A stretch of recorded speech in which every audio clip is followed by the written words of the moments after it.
میرے آقا و مولا صلی اللہ علیہ وبارک وسلم سرکار تشریف فرما تھے۔ ام المؤمنین عائشہ صدیقہ رضی اللہ تعالیٰ عنہ سرکار نے عرض کیا کہ یا رسول اللہ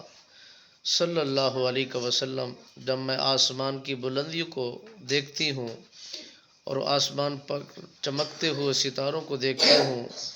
میرا جی کرتا ہے کہ آپ سے کچھ پوچھا جائے۔ تو میرے آقا و مولا صلی اللہ علیہ وسلم سرکار کی دربار گوہربار میں عائشہ صدیقہ رضی اللہ تعالیٰ عنہ سرکار نے عرض کی، حضور کہ یہ آسمان پر جو ستارے ہیں اور ان کے برابر کن کی نیکی ہیں؟ میرے آقا و مولا صلی اللہ علیہ وسلم سرکار نے فرمایا کہ اس کی نیکی اتنا نیکیاں میرے فاروق اعظم کی ہیں، عمر بن خطاب کی ہیں۔ تو عائشہ صدیقہ رضی اللہ تعالیٰ عنہ سرکار آپ مرجھا گئی، پریشان ہوئی کہ میرے والد کی نیکیاں کتنا ہوں گی، اور یہ تو لاکھوں کروڑوں اربوں میں یہ ستارے چمک رہے ہیں، ان کے برابر تو ان کی نیکیاں ہیں، اور میرے والد کی جو شان ہے، شوکت ہے، عظمت ہے، مرتبہ ہے، مقام ہے، وہ کیا اس سے کم تو نہیں ہو جائے گا؟ آپ سرکار نے عرض کی، حضور میرے والد گرامی کی نیکیاں کتنا ہے اور وہ ان کا مرتبہ و شان کتنا ہے؟ میرے نبی لجپال سرکار نے فرمایا، اے عائشہ،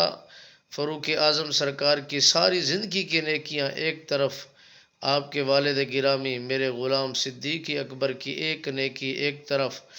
اگر ساری نیکیاں ان کی اکٹھی کر دی جائیں اور فاروق اعظم سرکار کی ساری زندگی بھر کی نیکیاں اکٹھی کر کے جمع کر لی جائیں، اور غار ثور والی نیکی جو آپ کے باپ نے کمائی ہے، اگر وہی نیکی ان کے سامنے کھڑی کر دی جائے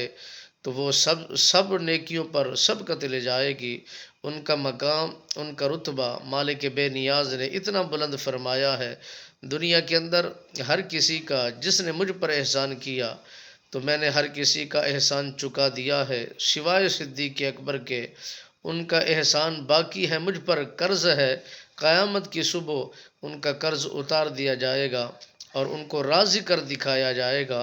میرے آقا و مولا صلی اللہ علیہ وسلم سرکار کے ساتھ ان کی الفت و محبت یوں تھی